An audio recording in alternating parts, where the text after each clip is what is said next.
नमस्कार दोस्तों, मैं पवन चौधरी इजी एग्जाम ट्रिक में एक बार आपका फिर से स्वागत करता हूं।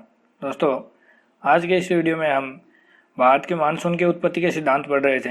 उसका भारतीय मानसून का ये तीसरा पार्ट है और उत्पत्ति के जो सिद्धांत हैं उससे संबंधित ये दूसरा वीडियो है। तो इसमें हम देखेंगे कि भारतीय उत्पत्ति के सिद्धांत कौन कौन से हैं। तो हमने उसमें तापीय संकल्पना देख ली थी, उसके बाद में ITC-Z वाला देख लिया था, उसके बाद में जेट स्ट्रीम परिकल्पना भी हमने इसमें देख ली थी। ठीक है, उसके अलावा आज हम इसमें देखेंगे पूर्वी जेट स्ट्रीम, उसके बाद में मोनेक्स थ्योरी और उसके अलावा लालिनो एलनिनो का क्या इफेक्ट इस पर रहता है, ये इसमें आज हमें करेंगे। तो सबसे पहले हम शुरू करते हैं। तो मैंने आपको बताया था कि कल बार बार मैं आपको उत्तरायण और दक्षिणायन के बारे में बता रहा था, लेकिन एक कमेंट आया था जिसमें पूछ रखा था कि सर उत्तरायण क्या होता है, दक्षिणायन क्या होता है। तो उत्तरायण और दक्षिणायन की बात हम करें तो वही मैं आपको सबसे पहले बता देता हूँ। तो यहाँ हम उसकी बात करें तो देखो, ये हम बात करें तो हमारी पृथ्वी माने, उसके बीच में ये 0 डिग्री भूमध्य रेखा, ये ऊपर 23.5 डिग्री कर्क रेखा और ये नीचे 23.5 डिग्री मकर रेखा। ठीक है, तो इनके मध्य में हमेशा सूर्य क्या है, मतलब सूर्य किरणें हैं सीधी पड़ती हैं। ये उष्ण कटिबंध के अंदर आता है। सूर्य की जो किरणें हैं वो साल में एक बार इनके मध्य में ही सीधी गिरती हैं। ठीक है, इनसे बाहर सूर्य किरणें कभी भी सीधी नहीं गिरती, यानी 90 डिग्री एंगल से कभी भी सीधी यहाँ पे सूर्य किरणें नहीं गिरती। ठीक है, इसके बाहर की बात करें तो, और 23.5 डिग्री के अंदर दोनों तरफ कर्क रेखा उत्तरी गोलार्ध में और दक्षिणी गोलार्ध में दोनों में यहाँ पे जो सूर्य किरणें हैं वो सीधी गिरती हैं। अब हम सूर्य के चारों तरफ यदि पृथ्वी का परिक्रमण काल देखें, ठीक है, तो इसका यदि परिक्रमा पथ देखें तो ये मान लिया ये डायग्राम के अंदर सन है। ठीक है, और ये पृथ्वी इसके चारों तरफ क्या है, चक्कर लगा रही है। तो पृथ्वी का जो ये पथ है ये कैसा, आपको सभी को पता है, दीर्घवृत्ताकार पथ के अंदर ये पृथ्वी है, इसके सूर्य के चारों ओर चक्कर लगाती है। तो सबसे पहले हम देखें तो दो स्थिति ऐसी होती हैं जब जो सूर्य की किरणें हैं वो पृथ्वी पर सीधी भूमध्य रेखा पर गिरती हैं। कहाँ गिरती हैं, भूमध्य रेखा पर गिरती हैं। तो भूमध्य रेखा की बात करें तो जब सितंबर में, यानी 23 सितंबर और 21 मार्च,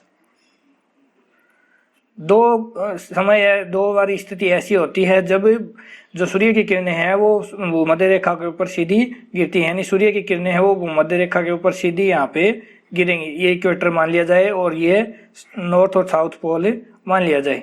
ठीक है, तो हम यहाँ पे देखें तो ये दोनों हैं, ये विषुव की स्थिति दिखाते हैं। विषुव की 21 मार्च की बात करें तो ये बसंत विषुव की स्थिति होती है, बसंत विषुव। ठीक है, और वहीं 23 सितंबर की बात करें तो ये सर्द विषुव की स्थिति होती है, सर्द विषुव की।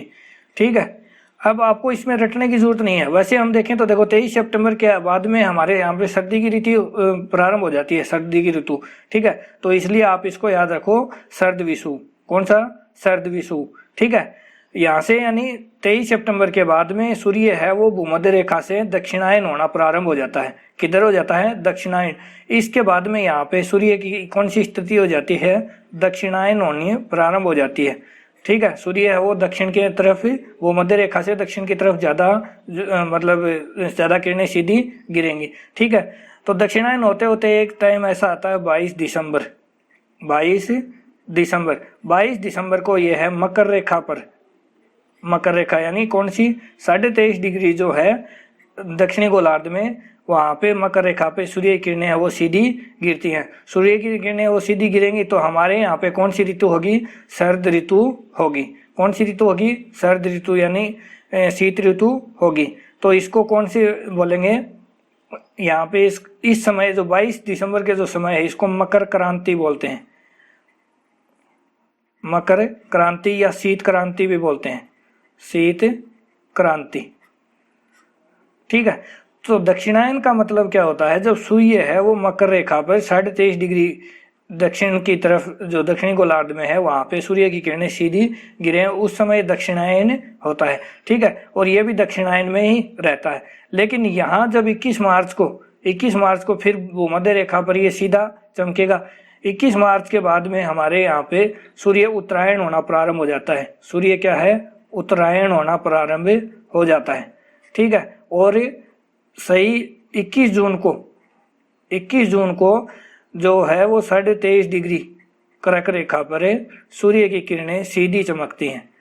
ठीक है, उत्तरी गोलार्ध में जो कर्क रेखा है 23.5 डिग्री, उस पर सूर्य की किरणें सीधी चमकेंगी कब? 21 जून को। तो ये जो 21 जून वाला जो समय होता है, ये जो समय है इसको उत्तरायण कहते हैं। उत्तरायण का मतलब जब सूर्य है वो मध्य रेखा से और उसकी किरणें है उत्तर की तरफ सीधी गिरने लग जाएं।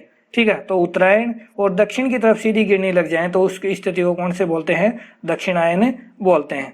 ठीक है, तो ज़्यादातर हम देखें तो सूर्य का उत्तरायण का मतलब हमारे ग्रीष्म ऋतु के अंदर सूर्य की किरणें हैं वो कर्क रेखा के ऊपर सीधी गुजरती है। और कर्क रेखा भारत के लगभग 8 राज्यों से गुजरती है। कितने राज्यों से गुजरती है? भारत के 8 राज्यों से गुजरती है। ठीक है, लगभग मध्य से होकर 8 राज्यों से होकर गुजरती है। तो ये था उत्तरायण और दक्षिणायन।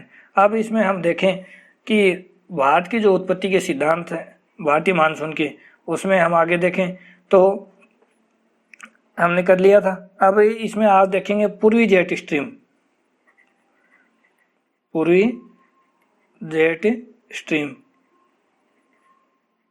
संकल्पना। तो पूर्वी जेट स्ट्रीम की संकल्पना की बात करें तो इसका जो प्रतिपादन किया था वो पी कोटेश्वरम ने किया था। पी कोटेश्वरम भारतीय वैज्ञानिक भूगोलवेत्ता था पी कोटेश्वरम। ठीक है, अब इसकी बात करें तो ये पूरी जेट स्ट्रीम कैसे उत्पन्न होती है। तो यदि हम बात करें भूमध्य रेखा की तो लगभग यहाँ से भूमध्य रेखा गुजरती है। ठीक है, तो सूर्य उत्तरायण होगा तो यानी कर्क रेखा पर लगभग सीधा गुजरे, इसकी जो कर्क रेखा पे सीधी गिरेंगी सूर्य की किरणें। ठीक है, कर्क रेखा पे गिरेंगी तो यहाँ पे भारत के उत्तरी साइड में यहाँ पे कौन सा है? तिब्बत का पठार है। तिब्बत का पठार, तो तिब्बत का जो पठार है ये यहाँ पे सूर्य की किरणें अधिक गिरेंगी, दक्षिणायन होगा। तो यहाँ पे ये अधिक ऊंचाई पर होने के कारण और वनस्पति रहित होने के कारण यहाँ पे जो सूर्य की किरणें वो सीधी गिरेंगी और ये तापमान अधिक प्राप्त करेगा। इसकी चट्टानों का एल्बिडो है वो भी निम्न होता है, तो ये अधिक तापमान प्राप्त करेगा। अधिक तापमान प्राप्त करेगा तो अधिक यानी तापमान यहाँ पे क्या होगा? उच्च होगा।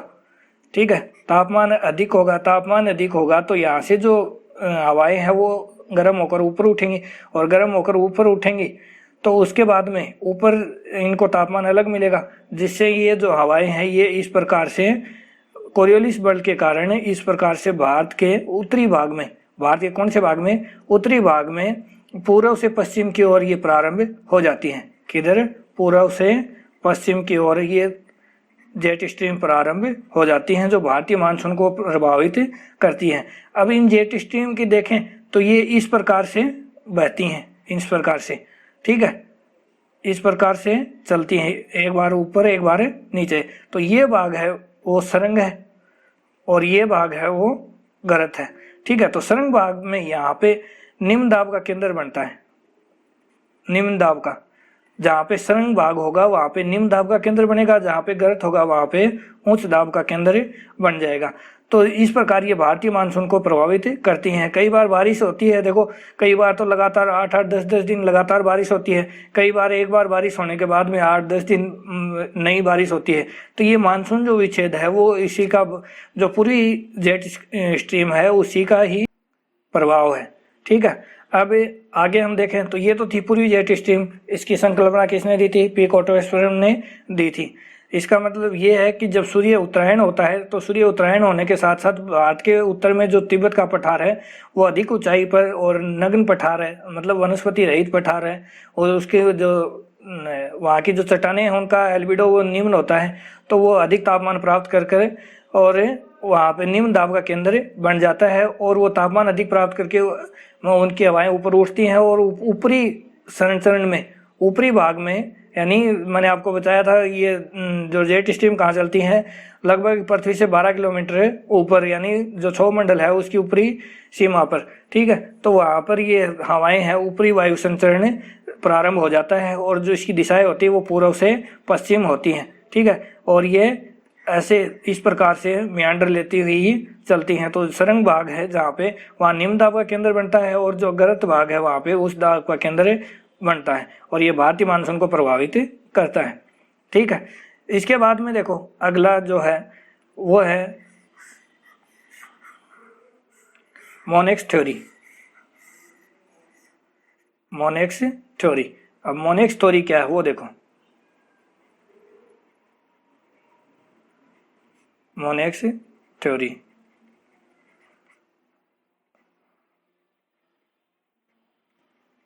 मोनेक्स थ्योरी की बात करें तो ये भारत और रूस के जो भूगोलवेता हैं उन्होंने मिलकर इसका प्रतिपादन किया था। भारत और रूस के वैज्ञानिकों ने मिलकर भारतीय मानसून की उत्पत्ति के सिद्धांतों को व्याख्या करने की कोशिश की। इन्होंने इनके अनुसार जो पहले जो भी सिद्धांत थे उनका सबका सम्मिलित भाग है, ठीक है। पहले जितने भी सिद्धांत आए हैं, जैसे तापीय संकल्पना सिद्धांत है, उसके अलावा ITCZ है और जेट स्ट्रीम है, ये सभी को मिलाकर इन्होंने मोनिक्स थ्योरी की है। यानी इन सभी का जो एक प्रकार से नया सिद्धांत, इनको सबको मिलाकर एक नया सिद्धांत दिया जिसे मोनिक्स थ्योरी कहते हैं।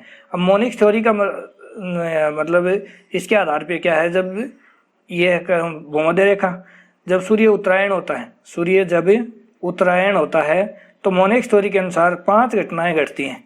कितनी घटनाएं घटती हैं? 5 घटनाएं घटती हैं। तो वो कौन कौन सी 5 घटनाएं हैं वो देखें।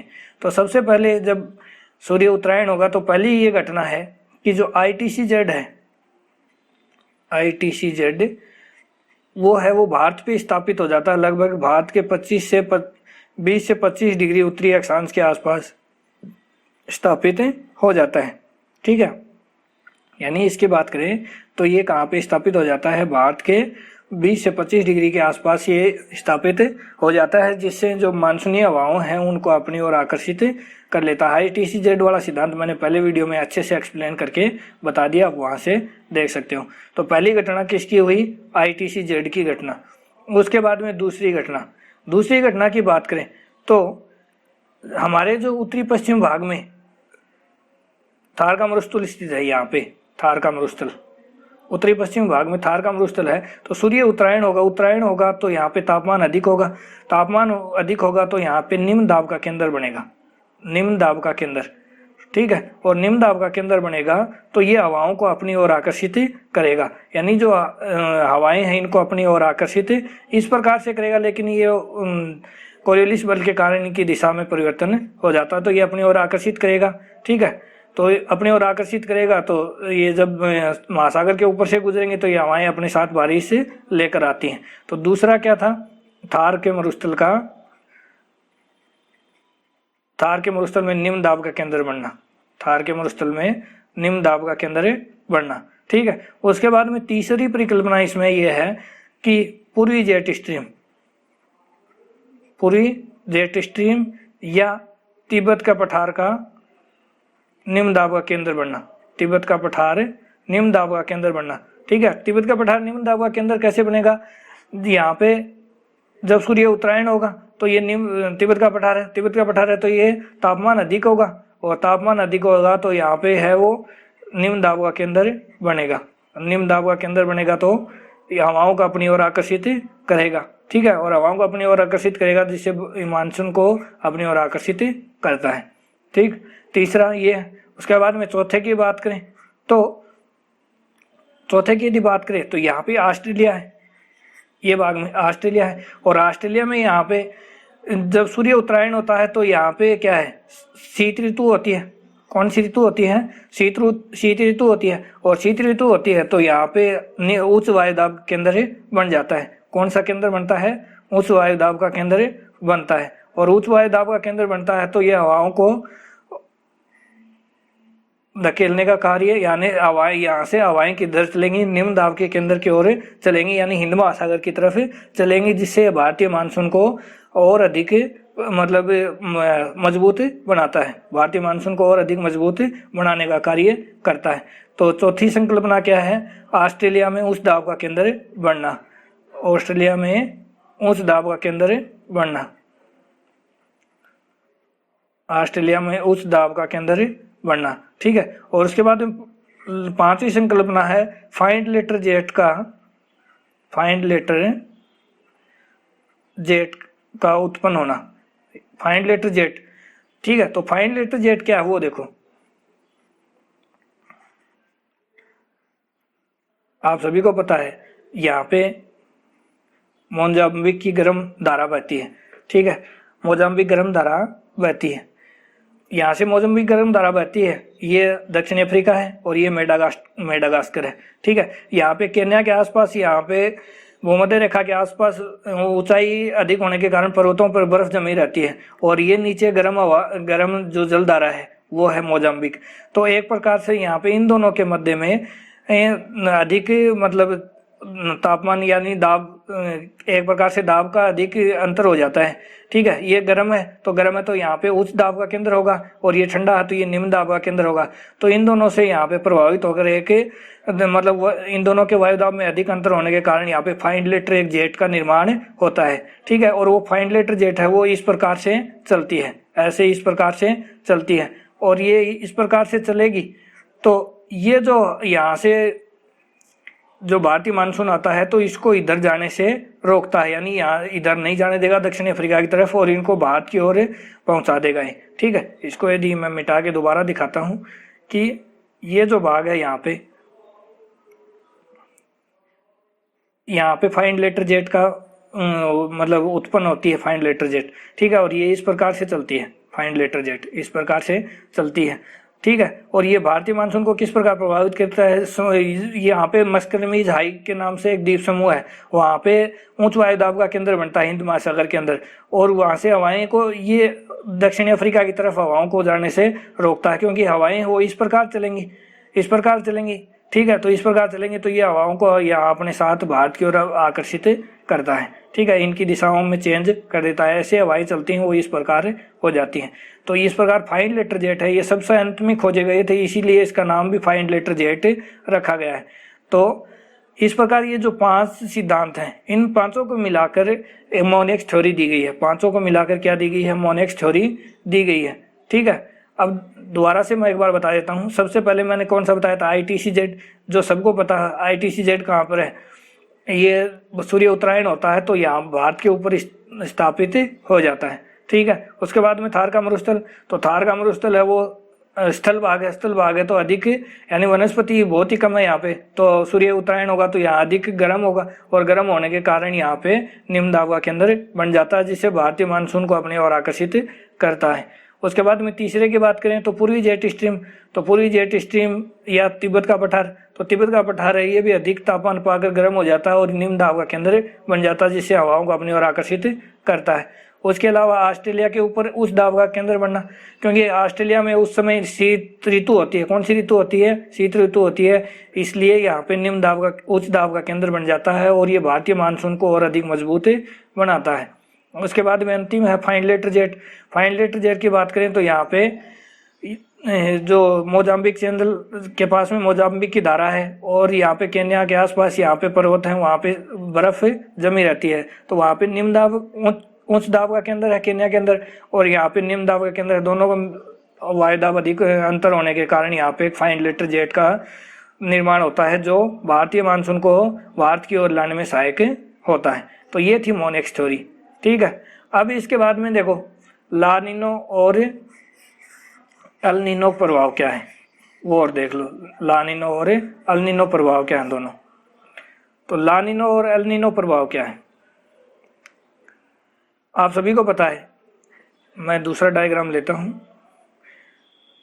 ये जो दक्षिण अमेरिका है, यहाँ पे एक जलधारा बहती है, पेरू की जलधारा, पेरू की जलधारा। ठीक है, पेरू की जलधारा जो एक ठंडी जलधारा है, ठंडी जलधारा है। कौन सी जलधारा है? ठंडी जलधारा है।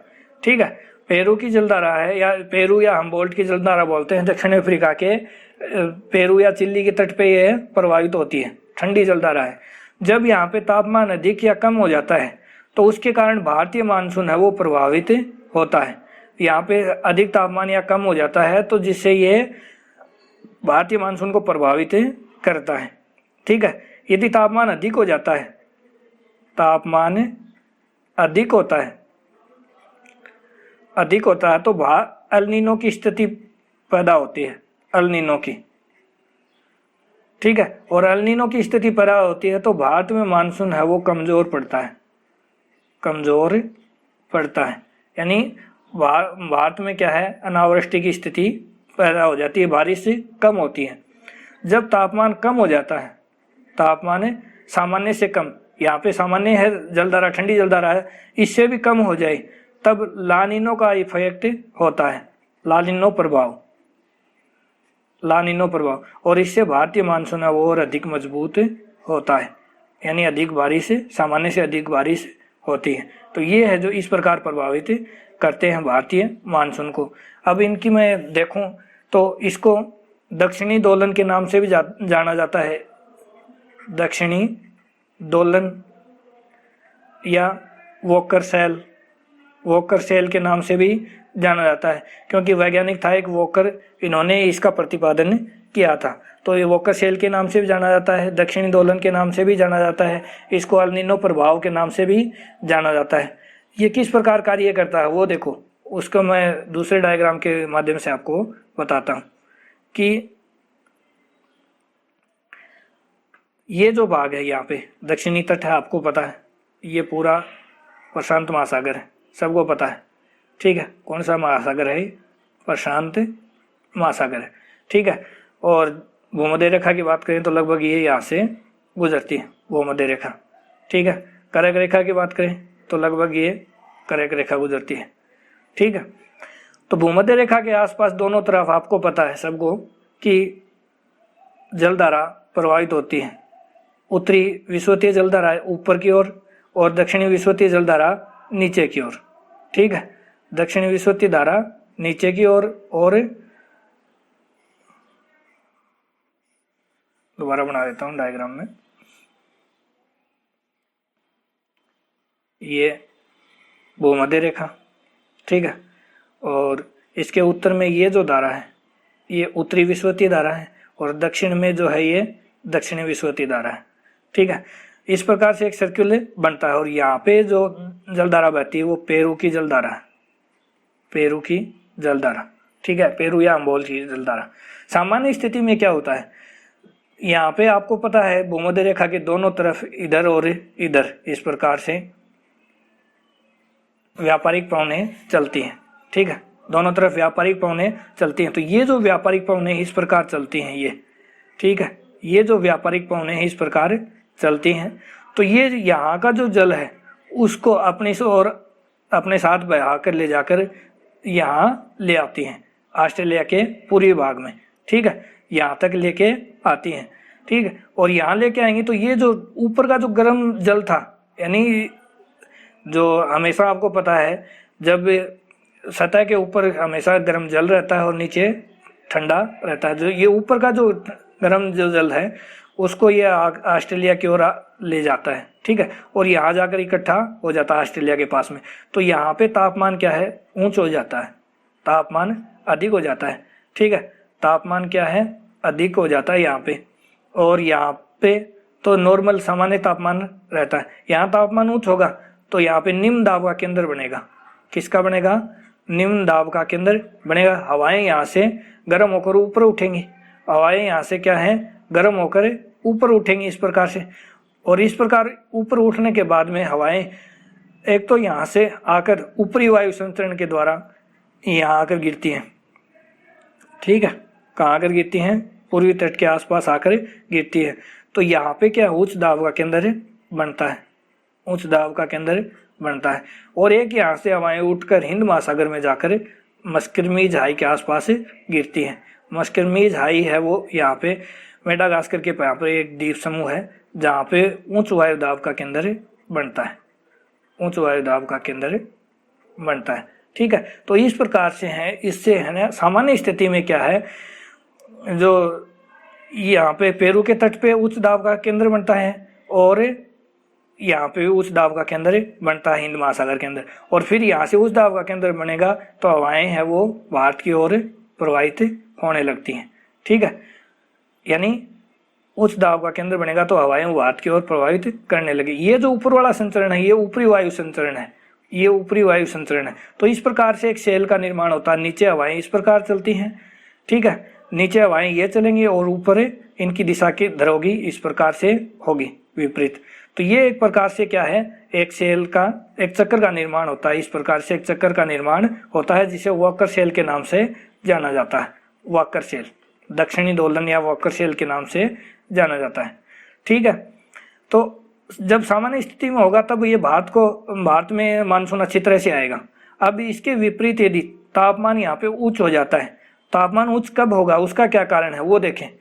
तो देखो तापमान उच्च क्यों होगा, उसका क्या कारण है। जब सूर्य है वो तो उत्तरायण रहेगा ही, यहाँ पर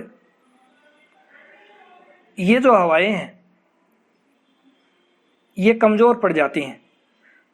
ये हवाएं क्या है, जब कमजोर पड़ जाती हैं, ठीक है, कमजोर पड़ जाती हैं तो यहाँ का जो जल है उसको ये इधर अपनी ओर आकर्षित करके कहाँ नहीं ले जा पाती हैं, ऑस्ट्रेलिया के पूर्वी तट पे यहाँ पे नहीं ले जा पाती, उत्तरी पूर्वी तट पे। ठीक है, और यहाँ पे नहीं ले जा पाएंगे तो यहाँ का तापमान क्या है, अधिक हो जाता है। तापमान क्या है, अधिक हो जाता है। और तापमान अधिक हो जाता है तो मैंने आपको बताया था कौन सा, एल नीनो नाम दिया जाता है इसको, एल नीनो। दिसंबर के माह में ये लगभग होता है। कब होता है, दिसंबर के माह में ये लगभग होता है एल नीनो। दिसंबर के आसपास ये उसका उत्पन्न होता है। इसको क्राइस्ट शिशु या यीशु शिशु के नाम से भी जाना जाता है। लगभग 25 दिसंबर के आसपास इसका ये उत्पन्न होती है। ठीक है, इसका निर्माण होता है लगभग 25 दिसंबर के आसपास। तो यहाँ पे तापमान अधिक होगा तो ये निम्न दाब का केंद्र बन जाएगा। किसका बनेगा, निम्न दाब का केंद्र बन जाएगा। और यहाँ पे जो है जल है वो ठंडा है, जल ठंडा है तो तापमान क्या है, निम्न हो जाएगा। यहाँ पे तापमान क्या है वो निम्न हो जाता है। तो तापमान निम्न होगा तो यहाँ पे वायु दाब क्या है, ऊंच हो जाएगा। वायु दाब क्या है, ऊंच हो जाएगा। और उच्च वायु दाब होगा तो यहाँ से हवाएं क्या है, इस प्रकार से चलेंगी। ठीक है, विपरीत चलने लग जाती हैं। तो ये जो सेल है वो आप उल्टा चलने लग जाता है। ठीक है, यहाँ पे तापमान अधिक होगा तो यहाँ से हवाएं ऊपर उठेंगी और यहाँ आकर गिरेंगी। तापमान यहाँ से उठेंगे और यहाँ आकर गिरेंगे और इस प्रकार से ये चक्कर क्या है, विपरीत हो जाता है। ठीक है, जिससे यहाँ पे गिरेंगे तो ये इस जो मस्करमीज हाई की हवाएं हैं इनको भी अपनी ओर आकर्षित कर लेता है। निम्न दाब का केंद्र बनेगा तो अपनी ओर आकर्षित करेगा, जिससे ये हवाएं हैं वो भारत की तरफ न जाकर इधर ऑस्ट्रेलिया की तरफ इस क्षेत्र में आ जाती हैं, जिससे भारतीय मानसून है वो कमजोर पड़ जाता है। ठीक है, ये थी एल नीनो की स्थिति जब यहाँ पे तापमान अधिक हो जाता है। ठीक है, और जब ये तापमान कम हो जाएगा तो वो कंडीशन और देख लो, जब तापमान कम हो जाएगा तो क्या स्थिति बनती है। तापमान निम्न होता है, तो तापमान निम्न होता है तो कौन सी, ला नीनो इफेक्ट प्रभाव पड़ता है, ला नीनो कहा जाता है जिसको, ला नीनो। ठीक है, तो वो कब होगा, तापमान कम कब होगा, यहाँ पे तापमान कम होगा तो यहाँ पे क्या है, सामान्य से नॉर्मल तापमान कम हो जाएगा। ठीक है, तो हवाएं क्या है, इधर बहती हैं। ठीक है, ये यहाँ पे व्यापारिक पवनें चल रही हैं, यहाँ पे जल ले जाकर अधिक तापमान हो जाएगा। तापमान अधिक हो जाएगा तो यहाँ से हवाएं उठेंगी और कहाँ गिरेंगी, यहाँ पे गिर जाएंगे। तो ये निम्न दाब का केंद्र बनेगा, निम्न दाब का, और ये उच्च दाब का केंद्र बन जाएगा। ठीक है, और इस प्रकार से ये एक वापस सेल का निर्माण हो जाएगा। और यहाँ से ताप उठेंगे हवाएं तो वो यहाँ पर हिंद महासागर में भी जाकर मस्करमीज हाई पर गिरती हैं, जिससे भारतीय मानसून को और अधिक मजबूत करती हैं। तो ये था ला नीनो और एल नीनो प्रभाव। ठीक है, अब इसमें नोट्स में देख लेते हैं जल्दी जल्दी क्या मैंने लिखा है उसमें। ठीक है, तो जेट परिकल्पना हमने पढ़ ली थी, उसके बाद में ये पढ़ना था आज पूर्वी जेट स्ट्रीम। तो पूर्वी जेट स्ट्रीम की बात करें तो इसका प्रतिपादन मैंने आपको बताया था, पी कोटेश्वर भारतीय भूगोलवेत्ता था, उन्होंने किया था। इसके अनुसार जब सूर्य उत्तरायण होता है तो तिब्बत का पठार गर्म होता है। गर्म होता है तो ये अधिक ऊंचाई और क्यों होता है, क्योंकि अधिक ऊंचाई पर स्थित है और वनस्पति रहित है। इसकी चट्टानों का एल्बिडो वो निम्न होता है, इसलिए यहाँ पे निम्न दाब का केंद्र बनता है और भारतीय मानसून को अपनी ओर आकर्षित करता है। लगभग 10 या 12 किलोमीटर की ऊंचाई पर गर्म वायु है वो ठंडी होकर ऊपर पड़ती व चक्रवाती दिशाओं में बाह्य प्रभाव के रूप में फैलती है, जिसका एक भाग है वो उत्तरी पूर्वी भारत को प्राप्त होता है। यानी उत्तरी पूर्वी भारत की बात करें तो इस भाग में इस प्रकार से चलती है पूर्व से पश्चिम की ओर। ठीक है, यह कोरोलिस बल से उष्ण कटिबंधीय पूर्वी जेट के रूप में स्थापित हो जाती है। ये एक अस्थायी धारा है जिसका विस्तार और अंतराल में परिवर्तन होता रहता है, कभी चौड़ी हो जाती है, कभी कम होती है। ठीक है, और बीच बीच में अंतराल भी होता है। ये भारतीय मानसून की उत्पत्ति में सहायक होती है, इस प्रकार से चलती मैंने आपको बताया था। तो यहाँ पे सरंग पे निम्न दाब का केंद्र बनेगा, सरंग के नीचे यहाँ पे, और यहाँ पे उच्च दाब का केंद्र बनता है। अब देखो मोनेक्स थ्योरी। मोनेक्स थ्योरी क्या है? भारत और रूस के द्वारा एक संयुक्त अभियान किया गया था जिसकी रिपोर्ट 1978 में सौंपी गई थी। मानसून की उत्पत्ति और क्रियाविधि की व्याख्या वास्तव में संशलित सिद्धांत के द्वारा की जा सकती है, जो पूर्व के सिद्धांतों का समेकन है। यानी पूर्व के जो सिद्धांत हैं उनको सबको एक साथ मिलाकर ये किया गया है। इसके अनुसार जब सूर्य उत्तरायण होता है तो निम्न घटनाएं होती हैं। सूर्य उत्तरायण कब होगा? जब उत्तरी गोलार्ध में 23.5 डिग्री कर्क रेखा पर सीधा चमकता हो। तो ITC-Z पहली घटना है। ITC-Z गंगा के मैदान पर यानी 15 डिग्री से 25 डिग्री के मध्य उत्तरी अक्षांश पर विस्थापित हो जाता है, जिससे भारतीय मानसून को प्रभावित करता है, यानी हवाओं को अपनी ओर आकर्षित करता है। उसके बाद में पश्चिमी उत्तर भारत यानी थार के मरुस्थल में बात करें तो तापमान अधिक होने के कारण वहाँ पे निम्न दाब का केंद्र बन जाता है, यानी लगभग 998 मिलीबार का केंद्र बन जाता है, जो भारतीय मानसून को हवाओं को अपनी ओर आकर्षित करता है। तीसरी घटना है तिब्बत के पठार का तापमान है वो अधिक होने के कारण और 10-12 किलोमीटर की ऊंचाई पर मैंने आपको बताया था पूर्वी जेट स्ट्रीम है उसका निर्माण होता है। ठीक है, और वो भी भारतीय मानसून की उत्पत्ति में सहायक होता है। चौथा पॉइंट है ऑस्ट्रेलिया के ऊपर उच्च दाब का केंद्र हो जाता है, क्योंकि वहाँ पे शीतकाल के समय में जो सूर्य है वो दक्षिणायन, वहाँ पे अपने उत्तरायण होगा तो वहाँ पे क्या है शीतकाल का समय होगा, और जिससे दक्षिणी पूर्वी व्यापारिक पवन है वो हिंद महासागर की ओर अधिक वेग से प्रारंभ होती है। त्वरण उनका हिंद महासागर पर त्वरण होता है। ठीक है, और जो हिंद महासागर में जो मस्करमी झाई है वो वहाँ पे उच्च वायु दाब का केंद्र बन जाता है, वहाँ आकर गिरती हैं। उसके बाद में फाइन लेटर जेट की बात करें तो ये मानसून की दिशा है वो भारतीय उपमहाद्वीप की ओर होना। मैंने आपको बताया था फाइन लेटर जेट है वो जो दक्षिणी अफ्रीका की ओर हवाओं को जाने से रोकता है और उनका अपने साथ भारतीय मानसून पर भारत की तरफ लेकर आता है, भारतीय उपमहाद्वीप पर। ठीक है, उसके बाद में तिब्बत के पठार और पश्चिमोत्तर अवदाब तथा ITC-Z से उठने वाली हवाएं तीन हैं। तिब्बत का पठार गर्म होगा तो वहाँ से हवाएं ऊपर उठेंगी, पश्चिमोत्तर अवदाब का मतलब थार के मरुस्थल पे हवाएं ऊपर उठेंगी, और ITC-Z के ऊपर भी हवाएं ऊपर उठेंगी और ठंडी होकर वो कहाँ गिरेंगी? विषुवत रेखा को पार करके मॉरिशस के दक्षिण में मस्करनीज हाई के नाम से जाना जाता है, मस्करनीज द्वीप है उस पर गिरती है, जहाँ पे मस्करनीज उच्च दाब का केंद्र का निर्माण होता है, जिसे मस्करनीज हाई का नाम से जाना जाता है। ठीक है, तो ये मस्करनीज हाई है, यहाँ से उच्च दाब का केंद्र बनता है और जो भारतीय मानसून को भारत की ओर लेकर आता है, हवाएं इस प्रकार चलेंगे। ठीक है, अब एल नीनो और ला नीनो। कुछ मौसम वैज्ञानिकों ने भारतीय मानसून की प्रक्रिया में दक्षिणी प्रशांत महासागर में पेरू तट के निकट महासागरीय तापमान की परिस्थितियों को महत्वपूर्ण निर्धारित माना। मैंने आपको बताया था पेरू के तट पर पेरू की जलधारा के नाम से चलती है, उसी के आधार पर ही भारतीय जो मानसून है वो प्रभावित होता है। इन वैज्ञानिकों के अनुसार क्रिसमस के आसपास दक्षिणी प्रशांत महासागर में पेरू तट के निकट महासागरीय जल के तापमान में महत्वपूर्ण भूमिका रहती है, यानी तापमान अधिक होगा तो एल नीनो और कम हो जाएगा तो ला नीनो का इफेक्ट पड़ता है। यह परिस्थितियां सामान्य तापमान से 2 से 4 डिग्री सेल्सियस तक अधिक या कम हो जाने से बनती हैं। सामान्य से अधिक तापमान हो जाने की स्थिति में एल नीनो प्रभाव कहा जाता है। अधिक तापमान हो जाए तो एल नीनो प्रभाव, ठीक है, और सामान्य से कम तापमान हो जाए तो ला नीनो प्रभाव कहलाता है। यह सामान्य परिस्थितियों में जैसे क्रिसमस के आसपास उत्पन्न होती है, इसलिए इसे क्राइस्ट शिशु के नाम से जाना जाता है। ऐसा माना जाता है कि एल नीनो की परिस्थितियाँ विकसित होने पर भारत में मानसून की प्रक्रिया कमजोर हो जाती है। एल नीनो पे कमजोर हो जाती हैं और ला नीनो पे मजबूत हो जाती हैं, सक्रियता बढ़ जाती है। एल नीनो प्रभाव, दक्षिणी प्रशांत महासागर में पेरू के तट के निकट सामान्य तापमान से अधिक हो जाने पर वायुदाब परिस्थितियाँ प्रभावित होती हैं। तापमान में वृद्धि हो जाने से वायुदाब वो सामान्य से कम हो जाता है वहाँ पे, ठीक है, जिसके कारण यहाँ से जो दक्षिणी पूर्वी व्यापारिक पवनें हैं उनको धकेलने वाला जो बल है, इस प्रकार मैंने बताई थी दक्षिणी पूर्वी व्यापारिक पवनें हैं उनको धकेलने वाला बल है वो कमजोर हो जाता है, जिससे ऊपर का जल है उसको अपनी ओर आकर्षित करके वहाँ नहीं ले जा पाते। यदि हम मैप में देखें तो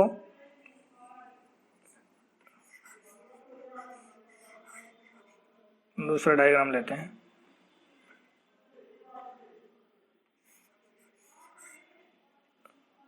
यदि यहाँ पे ये जो बल है इनको धकेलने वाला बल कम हो जाएगा, क्षीण हो जाएगा, तो यहाँ के जल को यहाँ तक नहीं पहुँचा पाती है हवाएं, ठीक है, जिससे यहाँ पे तापमान अधिक नहीं हो पाएगा, ठीक है, और तापमान यही तो ये जल है यही ठहरा रह जाएगा, तापमान अधिक यहाँ पे हो जाएगा, ठीक।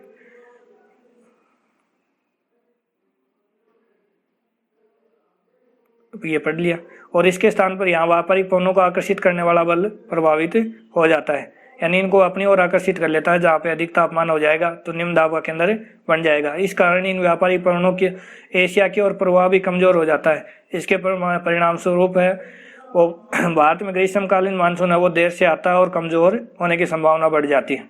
इसके विपरीत ला नीनो की देखें तो वहाँ पे दक्षिणी प्रशांत महासागर में पेरू के तट के निकट सामान्य तापमान से कम हो जाता है, तापमान वो सामान्य से कम हो जाता है, तो वहाँ वायु दाब है वो सामान्य से अधिक हो जाता है। इस कारण यहाँ से पवनों को धकेलने वाला बल है वो शक्तिशाली हो जाता है और इसके परिणाम स्वरूप भारत में मानसून में शीघ्र आने और अधिक बलवान होने की संभावना बढ़ जाती है, ठीक है। तो दोस्तों ये था भारतीय मानसून की उत्पत्ति के सिद्धांत। इसके बाद में अगले वीडियो में हम देखेंगे भारतीय जलवायु को प्रभावित करने वाले कारक कौन कौन से हैं और भारतीय जलवायु किस प्रकार भारत में प्रवेश करती है। तो दोस्तों उम्मीद करता हूँ मेरा वीडियो आपको पसंद आया होगा। पसंद आए तो लाइक और फ्रेंड से शेयर। इसी प्रकार की और वीडियो के लिए हमारे चैनल को सब्सक्राइब करें और साथ में बेल बटन दबा लीजिए, जिससे मैं जो भी वीडियो अपलोड करूँ आप लोगों तक आसानी से